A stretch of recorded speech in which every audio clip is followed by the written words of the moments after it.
Everybody dies. I knew my spade would be used this day. I knew not how many holes would be dug, but by the time the sun melts wax-like into the horizon, the musty smell of dark earth would be the perfume worn by a resident of Port Townsend. That is my contract, my karma, fate, to provide the last resting place for those taken before it was time. There are those that say that when our time in this place is done, no amount of intervention from doctor or gods will stop death from swinging his sigh. It was just her time, or no man knows when he will be called home, is how those left behind justify death. That is mostly true. Our contracts state how long and what our souls will learn whilst dwelling in the fragile vessel of flesh. But there are some who are taken from this life and transported to the next before their contract is completed, and that is how I knew my spade would be used that day, for those are the only graves I dig. It is a knowing that tells me where my next story will generate, and I am always on hand to witness the moment when the soul slips from body to spirit. And that is how I found myself in the shadowed veil between life and death, watching from her point of view the creation of a ghost. Abigail, young and spirited, sat on the bench looking into the eyes of the man she loved. Brian, who some would say was not allowed to even look upon her with anything other than a glance, then eyes to the ground, cradled her small hands in his sailor-strong grasp.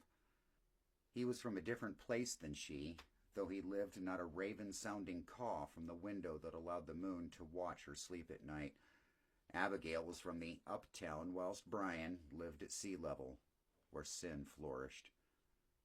His angel, met by him through chance, lived a life of privilege and wealth. Her father, a business-savvy, though self-admittedly not so good with the ciphers man, owned the building at the bottom of the stairs. He saw in his child a talent for math and employed her in his furniture store to make the books work right. He would learn, though, that there was a reason the stairs separated heaven from hell. People about town, with a sidelong glance, whisper amongst themselves as Abigail and Brian would be seen throughout town. She is disgracing her father and her name, was the common theme. Through eyes of judgment, the elite of town cast disapproving gazes upon her father, who must be under a witch's spell for allowing his young daughter to consort with such riffraff. It was not a spell of a witch that prevented him from seeing his daughter's fall from grace, but confusion. His daughter, so beautiful and strong, independent and intelligent, deserved to decry her love for a good man regardless of what end of the stairs he called home.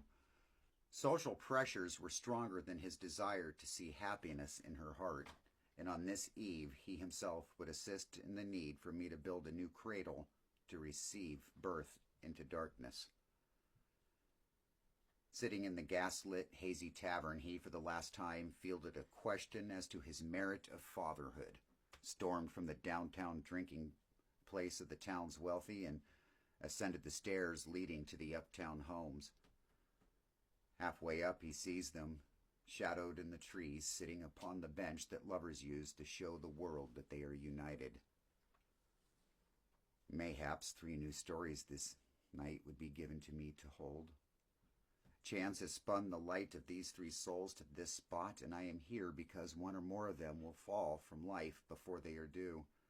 Grabbing Abigail by the wrist and jerking her to her feet, he drags her to the top of the stairs and sends her home. Secure in knowing that he is her father and knows best, he watches as she walks slump-shouldered into the mist of evening fog.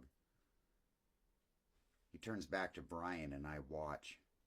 I watch because it is my contract to share the tales of those taken, and tonight's story unfolding before me was sure to fill the hearts of those that listened with sadness. I know not the words the 2 men shared when once again they were standing face to face, but I promise they were not words of kindness, for soon the words led to pushing, then from push to punch. After several minutes of the sounds of fists on flesh, both men must have realized they were evenly matched and no advantage by either would be had, for as one, each drew death from their belts and fired. When the sounds of mutual battle faded, both men were left standing unhurt and alive. And with that I knew only one hole would be dug this night, for standing at the top of the stairs stood Abigail, a crimson rose petal blossoming upon her breast. The bloom of red was cast from her throat and spread wide upon her. Looking down upon the two men she loved most, she falls to the ground and rolls down the hill, resting against the feet of her father. And from her eyes, death winks to her love, her Brian. Both men stood in front of the judge the next day, and being a day when if two men want to settle a dispute by shooting each other, and you're silly enough to stand and watch and happen to catch the bullet, then no murder was committed. It is in this manner that both men are released of charges and sent away with nary a word as to whose bullet took the smile from her eyes. There are those who say, back when the memory of her was fresh, that they knew not who shot her, but how it is that the three of them found themselves up on the hillside that night. They talked amongst themselves and in hushed whispers supposed and perhaps, just maybe, Abigail was not actually the intended recipient of Brian's affections, but that of her father was the love he sought. In a time when two men caught in the entrapment of love could be jailed or killed, is there a chance that perhaps the two men staged the entire night in an effort to keep a secret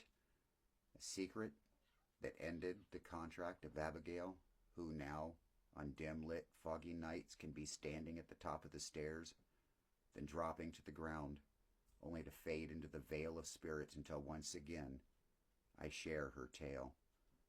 I am Grymm, your guide through the streets of Port Townsend as I recount to you the tales that prove that in Port Townsend, the past has a presence.